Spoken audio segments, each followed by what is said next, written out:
நமः. सत्यज्ञानानन्दरूप सामरस्य परायणा कबर्दिनी कलामाला कामधुक्कामरूपिणी कलानिधिः काव्यकला रसज्ञा रसशेवधिः पुष्टा पुरातना पूज्या पुष्करा पुष्करेक्षणा परं ज्योतिः परं धामः परमाणुः परात्परा पाशहस्ता पाशहन्त्री परमन्त्रविभेदिनी मूर्ता मूर्ता नित्यतृप्ता मुनिमानसहंसिका सत्यव्रता सत्यरूपा सर्वान्तर्यामिनी सती ब्रह्माणि ब्रह्मजननी बहुरूपा बुधार्चिता प्रसवित्री प्रचण्डाज्ञा प्रतिष्ठा प्रकटाकृतिः प्राणेश्वरी प्राणदात्री पञ्चाशत्पीठरूपिणी विशृङ्खला विविक्तस्था वीरमाता वियत्प्रसूः मुकुन्दा मुक्तिनिलया मूलविग्रहरूपिणी भावज्ञा भवरोगग्नि भवचक्रप्रवर्तिनी छन्दस्सार शास्त्रसार मन्त्रसार तलोदरी उदारकीर्तिरुद्दाम वैभवावर्णरूपिणी.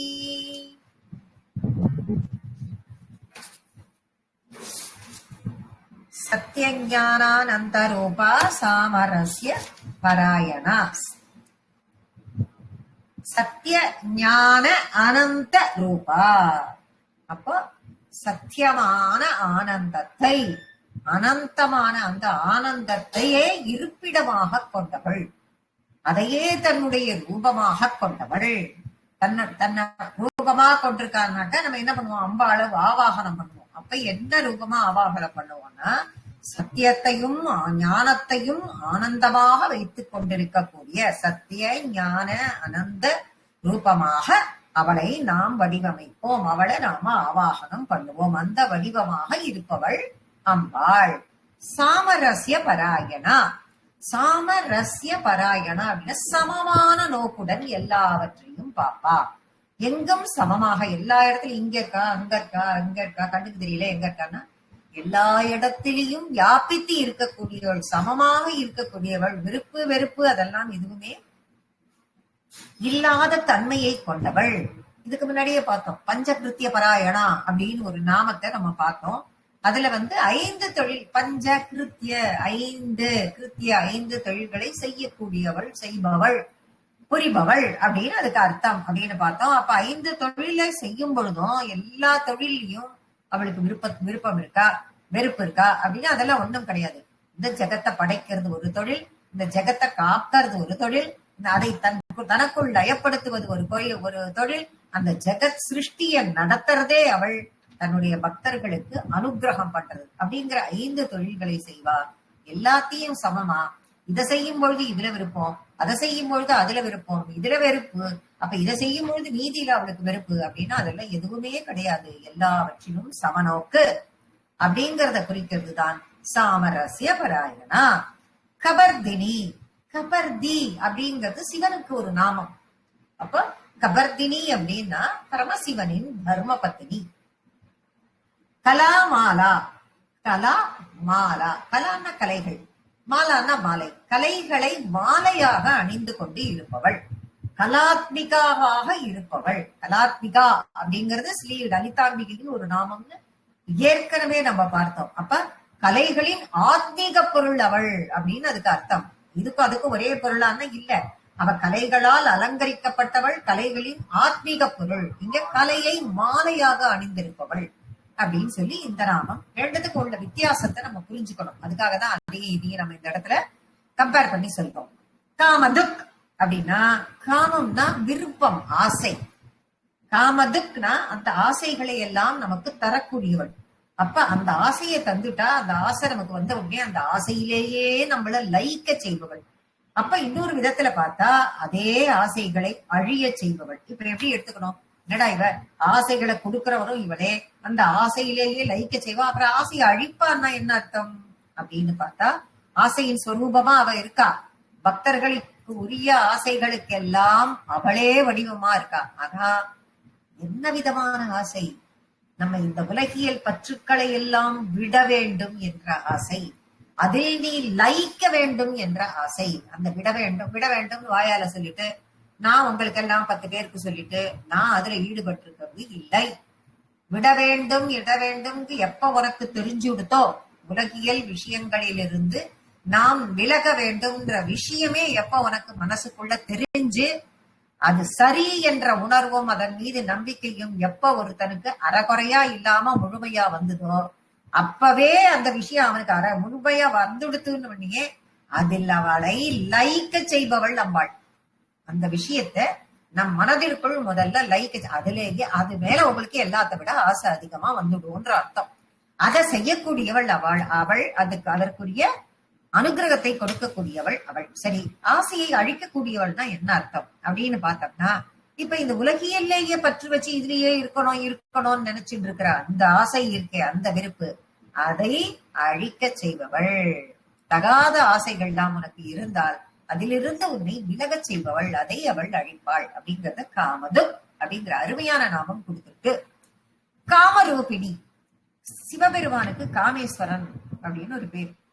அப்ப அவனுடைய பத்னி அவனுடைய காமேஸ்வர வடிவத்திலேயே இருக்கக்கூடியவள், அதனால் காம ரூபிணி, ரூபமாக இருக்கக்கூடியவள். அப்ப இன்னொரு பக்கம் பார்க்கும்பொழுது ஏற்கனவே காமம்னா விருப்பம், ஆசை அப்படின்னு சொல்லியிருக்கோம். அப்ப ஆசைகளின் வடிவமாகவும் அவள் இருக்கிறாள். அம்பாளே ஆசைகளின் வடிவமா இருக்கா, ஆசையை உனக்கு உண்டு பண்ணக்கூடியவளா இருக்கா, ஆசையை நிறைவேற்றி கொடுக்கிறவளாவும் இருக்கா, ஆசையை அழிக்கிறவளாகவும் இருக்கா. அந்த காம ரூபிணியாகவும் காமேஸ்வரனின் ரூபிணியாகவும் அவள் இருக்கிறாள். கலாநிதி, கலைகளோட பொக்கிஷம். நிதினா பொக்கிஷம், உங்களுக்கு எல்லாருக்கும் தெரியும். கலானா கலை. அந்த இத்தனை கலைன்னு சொல்றாளே, இந்த கலைகளுக்கு எல்லாம் பொக்கிஷமாக இருக்கிறாள். காவிய கலா, காவியங்கள், காவிய ரசத்தோடு எழுதக்கூடிய முனிவர்கள், ரிஷிகள் எவ்வளவு பேர் இருக்கா இல்லையா? அவளினுடைய காவியங்களின் மீது பிரீத்தி அடைவ, அவள் எழுதுற அந்த காவியங்கள் மீது, கவிதைகளின் மீதெல்லாம் பிரீத்தி அடைபவளாக, சந்தோஷப்படுபவளாக, ரொம்ப அதை ஆசையோட அதை ரசிக்கக்கூடியவளாக அவள் இருக்கிறாள். அவ ரசிக்கிறதோட இல்ல, அவ ரசிக்கணுங்கிறதுக்காக அம்பாள் அதை ரசிக்கணும் இந்த கவிமார்கள்னா அப்படி ரசிச்சு எழுதுவாளாம். அம்பாள் அப்ப எந்த அளவுக்கு அவ கற்பனை பண்ணி மனசுக்குள்ள வச்சுட்டா அம்பாள் அதை ரசிக்கணும்னு சொல்லிட்டு அவ எழுதுவாங்கிறதையும் நம்ம இந்த இடத்துல புரிஞ்சுக்கணும். ரசஞா, ரசமாக இந்த ஜகத்தை காப்பவள் அப்படின்ற, ரசம்னா ஜூஸ் அர்த்தம் எடுத்துக்க கூடாது. ரசம்னா ஆவலாக, ஈடுபாட்டுடன் எந்த ஒரு தொழிலை செய்தாலும் நம்ம என்ன பண்ணணும், ஐயோ இதை செய்யணுமே அப்படின்னு ஒரு விரக்தியோட செய்யக்கூடாது. எதை செஞ்சாலும் நம்ம ஈடுபாட்டோட செய்யணும். அதுதான் ஈடுபாடுடன் செய்பவள். எதை செஞ்சாலும் ஈடுபாடுடன் செய்பவள். ரசசேவதிகி, அப்படிதான் இந்த ஜகத்தை அவள் காத்தாள். ஆசையோடு பக்தர்களுக்கு, ரசசேவதிகி, பக்தர்களுக்கு அருள் செய்யக்கூடியவள். அப்படின்னா என்னன்னா, அவளை சேவகம் செய்பவர்கள், அவளுக்கு சேவகம் செய்பவர்கள் பக்தர்கள். அப்பேற்பட்ட பக்தர்களுக்கு ரச சேவதிகி, ஆசையோடு பக்தர்கள். அந்த பக்தர்கள் எப்படி ஆசையோடு அம்பாளை வழிபடுகிறாள். அவ வழிபடணும்னு நினைச்சா கூட அவள் அருளால் அவன் தாள் வணங்கிதான். நமஸ்காரம் பண்ணணும்னு நினைச்சிட்டு நீ போனியானா கூட, உனக்கு முட்டி கை கால்லாம் எப்படி இருக்கிறதுன்றலாம் வேற விஷயம். அதெல்லாம் அப்பாற்பட்டது. அது நம்மளுடைய கர்ம வினைகளை நம்ம அனுபவிக்கிறோம். முடியாதவா எப்படியெல்லாம் மானசீக நமஸ்காரமே பண்ணலாம், அதெல்லாம் இல்லை. அங்க போய் நீ நமஸ்காரம் பண்ணணும்னு நினைச்சுட்டு போனியானா உள்ள வரைக்கும் போயிட்டு எங்கேயாவது தடால்னு இடிச்சுட்டு உன்னால நமஸ்காரமே பண்ண முடியாத நிலைக்கு கூட வரும். இல்ல, அதனாலதான் அவன் அருளால் அவன் தாள் வணங்கி, அப்போ அவனுடைய விருப்பம் இருந்தால் மட்டுமே நீ அதை செயல்படுத்த முடியும். டிக்கெட்லாம் புக் பண்ணி திருப்பதி போறேன் அப்படின்னு எல்லாம் புக் பண்ணி எல்லாம் பண்ணிடுவீங்க. திடீர்னு போக முடியாத ஒரு நிலை வரும் பொழுது அப்ப என்ன அர்த்தம்? அவனுக்கு விருப்பம் இல்லை, அதனால உன்னால போக முடியல. அதுவும் எல்லாம் நன்மைக்கேன்னு தான் நம்ம கடைசியில் எடுத்துப்போம். அது வேற விஷயம். அவன் விருப்பப்பட்டால் மட்டுமே அவன் தரிசனமோ அவன் தாளோ உன்னால் வணங்க முடியும் அப்படிங்கறத சொல்றதுதான் ரசசேவதிகி. புஷ்டா அப்படின்னா புஷ்டியாக, செழுமையாக இருக்கக்கூடியவள். புராதனா, 2 விதமா எடுக்கலாம். விருத்தா அப்படின்னா என்ன அர்த்தம்னா வயோதிகம் அப்படின்னு நம்ம சொன்னோம். இந்த ஏற்கனவே அந்த நாமத்தை பார்த்தோம். வயதானவள், மூத்தவள், இல்லைன்னா பெரியவள் அப்படின்னு சொல்லிட்டெல்லாம் அர்த்தம் எடுக்கலாம். விருத்தான்னா இங்க புராதனான பழமையானவள் அப்படிங்கிற அர்த்தம். பரம் மிக மிக பழமையானவள் அப்படிங்கிற அர்த்தத்தை கொடுக்கிறது. பூஜ்யா, பூஜ்யான பூஜையால் வழிபடுக. இப்ப பூஜை பண்ணிதானே நம்ம அவளை வழிபடுறோம்.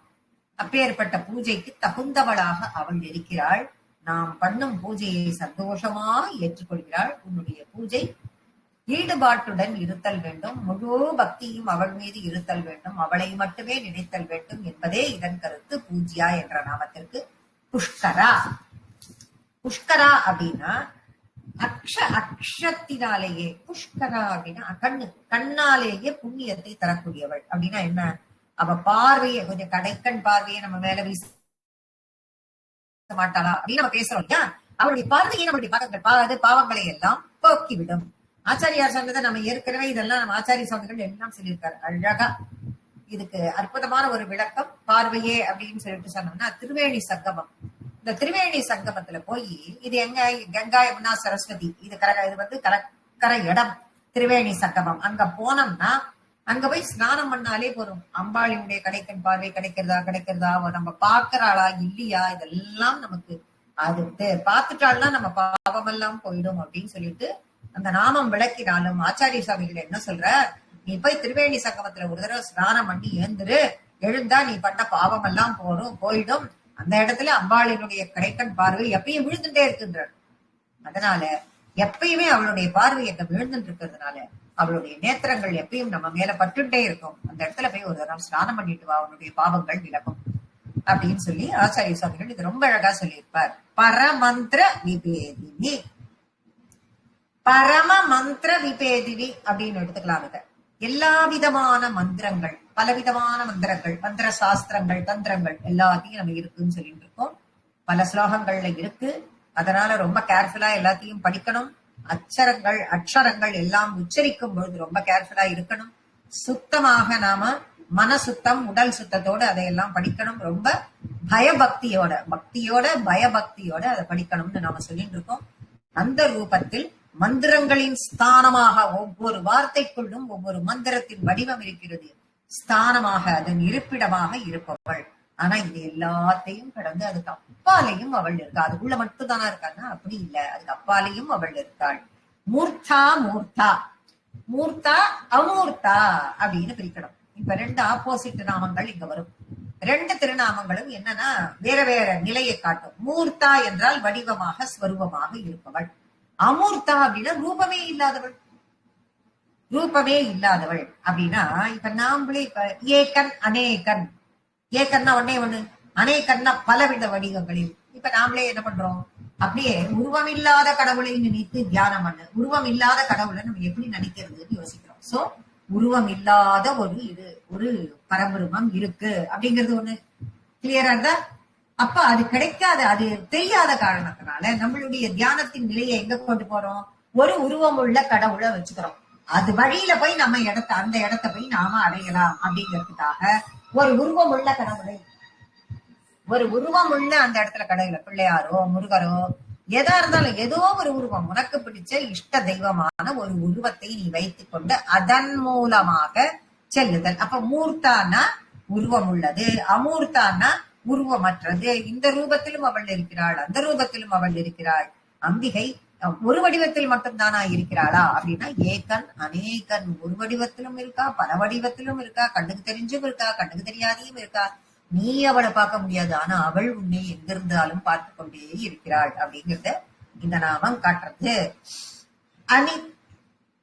நித்திய திருப்தா, இத அனித்திய திருப்தா அப்படின்னு நம்ம எடுக்கணும். ஏற்கனவே நித்திய திருப்தான்னு ஒரு திருநாமம் வந்துடுது.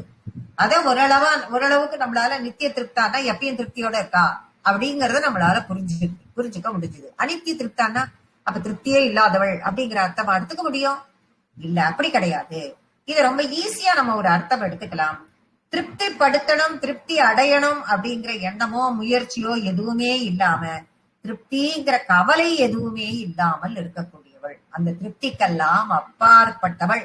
அம்பாளை நம்ம பூஜை பண்றோம். அம்பாளை பூஜை பண்ணா திருப்தி அடையக்கூடியவள்னு நம்ம நம்பிண்டு பூஜை பண்றோம். ஆனா அதனால மட்டுமே அவள் திருப்தி அடையறாளா? திருப்தி அடையக்கூடியவள் இல்லை. நாம பூஜை பண்ணாலும் சரி பண்ணாட்டாலும் சரி அவள் எப்பொழுதும் திருப்தியான மனநிலையிலேயே இருக்கக்கூடியவள் அப்படிங்கறத இந்த நாமம் காட்டுறது. அவதான் எப்ப வேணாலும் திருப்தியாவே இருக்காளே, நம்ம என்னத்துக்கு பண்ணணும் அப்படிங்கிற எண்ணத்தை இது கொடுக்கல. அத ஞாபகம் வச்சுக்கணும். அவ எப்பயுமே திருப்தியோட ஒத்தி இருக்கா அப்படின்னா இன்னும் நம்ம பூஜை பண்ணி பண்ணி அவளுடைய திருப்தியை அதிகரித்துக் கொண்டே சென்று அவள் பார்வையை நம் பக்கம் திருப்ப வேண்டும்ங்கிற எண்ணத்தை இங்க நம்ம ஆழமா நம்ம கொண்டு போகணும். நம்ம குழந்தைகளாக இருந்தாலும் நம்ம மனசுக்குள்ள அந்த நிலையில் நம்ம மனசுல உட்கார்ந்துருவா, குழந்தை மாதிரி அவ உட்கார்ந்துப்பா அப்படிங்கறத இந்த நாமம் அனித்ய திருப்தா அப்படிங்கிற நாமம் காட்டுறது. முனி மானச ஹம்சிகா. முனி மானச, முனிவர்கள் யார்? பக்தர்கள். ஈடு இணையில்லாத தவம் புரிந்து தியானம் புரிந்து அவளே கதி என்று இருக்கக்கூடிய பக்தர்கள் முனி, முனிவர்கள் அப்படின்னு சொல்றோம். மானச அவர்களினுடைய மனதில், ஹம்சிகா ஹம்ச பக்ஷி மாதிரி இருக்கணும். முனிமானச ஹம்சிகா அப்படின்னா அதே பக்தர்கள் மனதில் ஹம்சமாக, ஹம்ச பக்ஷி அப்படியே வளைய வந்துட்டே இருக்கும் அன்னபட்சி. அந்த மாதிரி அவர்களினுடைய மனதில், ஏன் அவ மனசுல அவ அன்னபட்சி மாதிரி விளைய வரா அப்படின்னா அவ மனசுல அஞ்ஞானமே இருக்காது. சுத்தமான தூய்மையான மனது, பவித்திரமான மனது. அதனால அவ ரொம்ப சந்தோஷமா ஆசையா அன்னபட்சி மாதிரி அந்த இடத்துல விளைய வருவாள். அப்படி முனிவர்களினுடைய மனம் என்பது அவளுக்கு ஒரு தடாகம். அந்த தடாகத்தில் அவள் மானசரோவர்ல குளிகை ஸ்நானம் பண்ற மாதிரி அவளுக்கு மானசரோவர் அது, அதில் அவள் அன்னபட்சியாக இருக்கிறாள் அப்படின்னு சொல்லிட்டு காண்பிக்க. அப்படி வியாபித்து இருந்து அவர்கள் இன்னும் ஏதாவது கொஞ்சம் நஞ்சா அந்த ஓரத்துல இருந்து அதையும் விலக்கி விட்டு மோட்ச பாதைக்கு அவர்களை அழைத்து செல்கிறாள். சத்தியவிரதா, சத்தியத்தையே விரதமாக கொண்டவள். சத்திய ரூபா, சத்தியத்தையே வடிவமாக கொண்டவள். சர்வ அந்தர்யாமினி, அந்தர்யாமினியாக. சர்வ அந்தர்யாமினி மனசுக்குள்ள அப்படின்னு அர்த்தம் எடுக்கக்கூடாது. சர்வ அந்தர்யாமின்னா எல்லாரோட மனசுக்குள்ள அப்படின்னு எடுத்துக்க கூடாது. ஜடப்பொருளோ எந்த பொருளாக இருந்தாலும் எல்லாத்துக்குள்ளேயும் அவள் இருக்கிறாள். சர்வ அந்தர்யாமினி, எல்லாவற்றிற்குள்ளும் அந்தர்யாமினியாக இருக்கிறாள். சதி, சதி விரதை அப்படின்னு அர்த்தம். சதாசிவ பதிபிரதை, சதாசிவனுடைய பதிவிரதையாக இருக்கக்கூடியவள் லலிதாம்பிகை. பரம்பொருளுக்கு பதிவிரதையா இருக்கிறதுல அவ்வளோ ஒரு சந்தோஷம் அவளுக்கு. எதை பண்ணினாலும் எதை சொன்னாலும் அம்பாள் பிரீத்தி அடைவாள்னு தெரிந்து சொல்கிறேன். எதை சொன்னா அம்பாள் பிரீத்தி அடைவா அப்படின்னா சதி அப்படிங்கிற நாமத்தை சொன்னால் அம்பாள் ரொம்ப பிரீத்தி அடைவாள். அம்பிகை பரமேஸ்வரி, சிவகாமேஸ்வர சுரூபமாக தட்சிணாமூர்த்தி சுரூபமாகவும் இருக்கக்கூடியவள். அவளே பரம்பொருள். ஆனால் அவளுக்கு எதுல ரொம்ப ஆசை அப்படின்னா சிவகாமேஸ்வரருக்கு பதிவிரத்தையாக இருப்பதில் மிக மிக ஆசை. அதனாலதான் இந்த ஸ்வரூபத்தில் சதி என்ற அந்த ரெண்டு எழுத்து தான் அதுக்கு அவ்வளவு பெரிய வேல்யூ. எப்ப எது பண்ணணும்னாலும் காமேஸ்வரரை பலம் வணங்கி அப்புறம் தான் பண்ணுவா. பதிவிரதா சக்தியின் மிகுந்த நிலையில் உள்ளவள் அவள். அதைத்தான் சதி என்ற நாமம் இங்கு குறிக்கிறது. பிரஹ்மாணி அப்படின்னா பிரம்மாவுக்கு உயிரை தருபவள், உயிர் தருபவள், உயிர்ப்பு. ஃபர்ஸ்ட் பிரம்மாவுக்கு உயிர்ப்பை தரக்கூடியவர். அப்புறம் தானே அவர் சிருஷ்டிகர்த்தாவாரார். சிருஷ்டிகர்த்தாவான பிரம்மாவிற்கு அப்புறம் அவர் சக்தியை கொடுக்கிறார். அதற்கு பிறகு அவர் படைக்கும் தொழிலை ஆரம்பிக்கிறார். தன்னுடைய ஆற்றலை அவளுக்கு கொடுப்பார். அதனால பிரஹ்மாணி, பிரஹ்ம, அதே பிரம்மாவாகவும் அவள் இருப்பவள். ஸ்ரீ மாதா ஸ்ரீ மகாராஜி ஸ்ரீமத் சிம்ஹாசனேஸ்வரி. அந்த ஃபர்ஸ்ட் முதல்ல ஆரம்பிக்கும் போதே அப்படிதான் பார்த்தோம். மாதா அப்படின்னாலே அம்மா, வெறும் அம்மான்ற நாமத்தை மாத்திரம் எடுத்துக்க கூடாது. படைக்கும் தொழிலுக்கான ஜெகஜனனியே அவள் தான். அப்ப அதே பிரம்மாவாக இருப்பவள். அப்ப பிரம்மரூபிணி என்ற நாமம் வந்ததே அப்படின்னா சிருஷ்டியை படைத்தலை செய்யக்கூடியவள்னு பொருள். அதனால்தான் இவர் எழுதியிருப்பாரு, அபிராமி பட்டர் எழுதியிருப்பாரு, பூத்தவளே உலகம் 14ஐயும் பூத்த வண்ணம் காத்தவளே அப்படின்னு அபிராமி பட்டர். பூத்தவளேன்னு படைத்தவளேன்னு சொல்லாம ஏன் பூத்தவளேன்னு எழுதினாரு? தன்னிடத்தில் இருந்து இந்த பூமியை, இந்த அண்டத்தை மலரச் செய்தவள். அதனால தமிழ் வார்த்தைகள்ல எப்பேற்பட்ட அர்த்தங்கள் பதித்த வார்த்தைகளை அவள்லாம் போட்டு எழுதியிருக்காங்கிறத நம்ம பார்க்கணும்.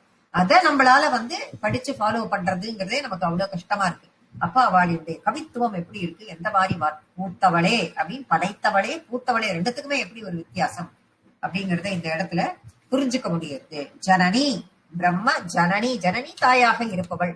பிரம்ம என்ற படைத்தல் திருநாமம் ஒண்ணு கொடுத்தா உடனே ஜனனிங்கிறது கூடவே வந்தாதான் அதை படைக்கிறது அப்படிங்கிறதும் வரும். அப்படிங்கிறதுனால இந்த நாமம் கூடவே எழுதினா அவள்லாம். பகுரூபா, பகு நிறைய, எல்லாவற்றையும் தாண்டி பலவிதமான ரூபங்களில் இருக்கக்கூடியவள். புதார்ச்சிதா, அதை இப்படி பிரிக்கணும், புத அர்ச்சிதா அப்படின்னு பிரிக்கணும். புதன்னா புத அப்படின்னா புதன், புதனால் அர்ச்சிக்கப்படக்கூடியவள். அதே புதனுக்கு மட்டும் அவ்வளவு ஸ்பெஷாலிட்டி அப்படின்னு பார்த்தா, புதன்கிறது ஞானவான். அந்த ஞானவான் இப்ப ஜாதகத்திலேயே புதன் பலமாக இருக்கு அப்படின்னு சொல்லிட்டு அவன் ஞானவானாக இருப்பான் அப்படின்னு சொல்லி சொல்லப்படுறது உண்டு. புதன் அப்படின்றாலே ஞானவான், அந்த புதனை ஞானக்காரன் அப்படின்னு சொல்றது உண்டு. ஞானிகளால் அர்ச்சிக்கப்படக்கூடியவள்ங்கிற அர்த்தம். புதார்ச்சிதா அப்படின்னா புத அர்ச்சிதான் எடுக்கணும். ஞானிகளால் அர்ச்சிக்கப்படக்கூடியவள் அம்பிகை அப்படின்னு இந்த நாமத்திற்கு அர்த்தம். பிரசவித்ரி, எல்லாவற்றையும் பிரசவிக்கக்கூடியவள் அப்படின்னா படைக்கக்கூடியவள், உருவாக்கக்கூடியவள். பிரச்சண்டா, சண்டா, சண்ட முண்ட நிஷூதினி, பிரச்சண்டா அப்படின்னா கோபத்தை, மிகுந்த கோபம். சண்டா என்ற ஒரு நாமம், அந்த நாமத்துல வந்து பிரச்சண்டானா அதிகமான கோபம். தவறோ ஐயோ அம்பாள் இவ்வளவு கருணை, கருணை பொங்கி வழியும் கண்கள், புன்சிரிப்பு, மந்தகாச புன்னகை இப்படிலாம் சொல்லிட்டு திடீர்னு கோபம் அப்படின்னா என்ன அப்படின்னு பார்த்தா, யாராவது ஒருத்தர் தப்போ ஒரு கொடுமையோ பண்ணா அதிகமா கோபப்படதான் முடியும். அம்மா தப்பு பண்ணா ஓங்கி 2 அடி வைக்கலையா, அந்த மாதிரிதான் அவ்வளவு. அவ எல்லாருக்கும் உலகத்திற்கே ஜெகஜனனியாச்சே. அதுதான் நீதி தவறினால் வாளை பிரயோகிக்கவும் தவறக்கூடாது பாரதியினுடைய பாட்டு. அதே மாதிரிதான் அம்பாளுக்கு கோபம் வரும் அப்படின்னா, நீ தவறு செய்தாலோ, நீ கொடுமைத்தனமாக தீமையாக எதையோ தீமை இழைத்தாலோ அதிகமாக கோபப்படக்கூடியவள். ஆஞ்ஞா, ஆஞ்ஞையிட, ஆஞ்ஞான ஆர்டர், ஆஞ்ஞை இடக்கூடியவர், எல்லாவற்றையும் தன்னுடைய ஆணையினால் நிர்வகிக்க கூடியவள். பிரதிஷ்டா, பிரதிஷ்டை, பிரதிஷ்ட பண்றது அப்படின்னு சொல்லுவோம் நம்ம. எல்லா இடத்திலையும் அவள் பிரதிஷ்டையாகி இருக்கிறாள். எல்லா இடத்திலையும் ஆவாகனப்படுத்தப்பட்டு இருக்கிறாள். தன்னுடைய அம்சத்தை, தன்னுடைய ஆற்றலை அந்த இடத்திலையும் வெறும்ன ஒரு கல்லை வச்சு இது அம்பாள்னு சொல்லி வச்சுக்கிட்டோம்னா போருமா? அவள் நம்ம ஆவாகனம் பண்ணிட்டாலும் தன்னுடைய சக்தியை அந்த இடத்தில் நிலைப்படுத்தக்கூடிய அம்பிகையாக அவள் இருக்கிறாள். அது அவளுடைய இயல்பு. அதனால்தான் பிரதிஷ்டா. பிரகடாகிருதி, பிரதிஷ்டா பிரகடாகிருதி, நல்ல அனுபவங்களை தருகிறார். அதனால வந்து அந்த அவளுடைய இயல்பாக அவளுடைய சக்தியோடு அந்த விக்கிரகங்கள் இந்த இடத்திலையும் பிரதிஷ்டை பண்ணக்கூடிய காரணத்தினால் நல்ல அனுபவங்களை, அங்க போய் அவளை தரிசிச்சாலே போதும், நல்ல அனுபவங்கள்லாம் கிடைக்கும்.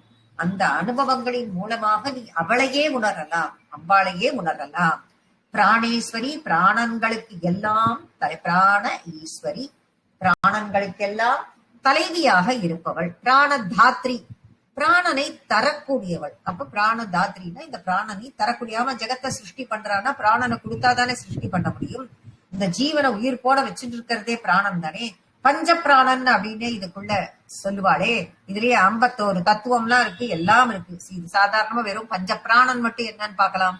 பிராணவாயு, அபானவாயு, ஞானவாயு, உதானவாயு, சமானவாயு, இந்த பஞ்ச பிராண் இதெல்லாமே இருக்கே நமக்குள்ள. இந்த பிராணங்களை எல்லாம் தரக்கூடியவள், அதனால அவளுக்கு பிராணதாத்ரி. பஞ்சாசத் பீட்ட ரூபிணி, பஞ்சாசத், பஞ்சா 5 சத்து, பஞ்சாசத்து அப்படின்னா 50.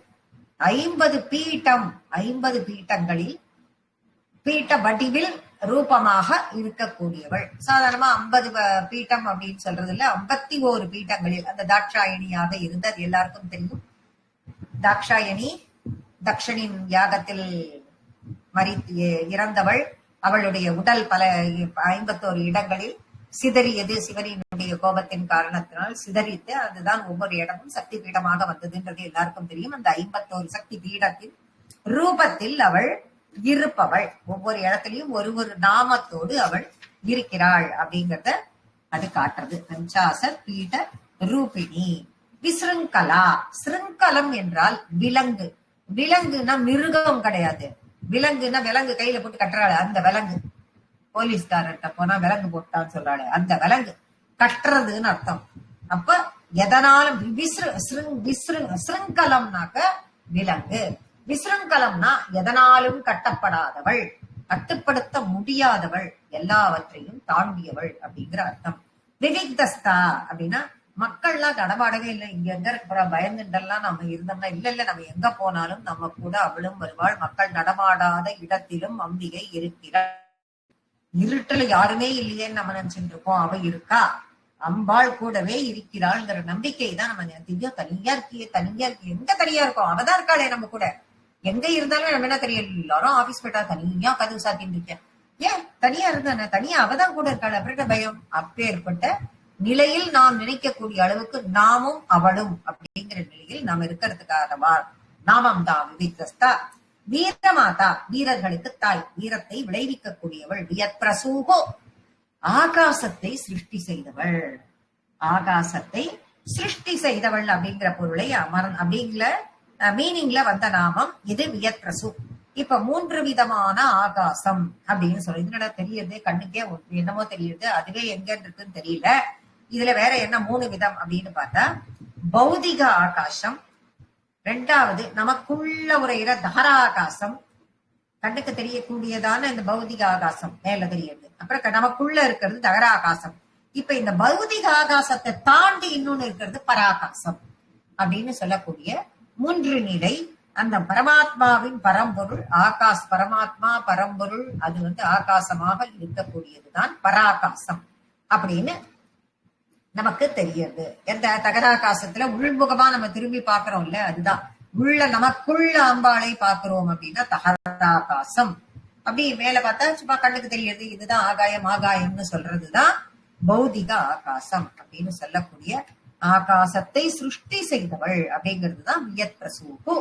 முகுந்தா, மூவா முகுந்தற்கு இளையவளே அப்படின்னு பாடினாரா அபிராமி பட்டர். விஷ்ணுரூபிணியாக கோத்ரியாக இருக்கக்கூடியவள், முக்தியை தரக்கூடியவள் அப்படின்றதுனாலையும் முகுந்தா, விஷ்ணு ரூபத்தில் இருக்கக்கூடியவள், அதனால முகுந்தா அப்படின்னு சொல்லிட்டு இவள் கோத்ரியாக இருக்கக்கூடியவள். கோத்ரி கோவிந்த ரூபிணி அப்படின்னு ஒரு நாமம் பார்த்தோம் நம்ம. அப்ப முக்தியை தரக்கூடியவளாக இருக்கக்கூடியவள் அவள். விஷ்ணு ரூபிணியாக இருக்கக்கூடியவள். முக்தி நிலையா, முக்தியை தனது அதிஷ்டானமாக கொண்டு, முக்தியையே அவளுடைய அதிஷ்டானமாக கொண்டு வாசம் செய்கிறாள். மூல விக்கிரக ரூபிணி.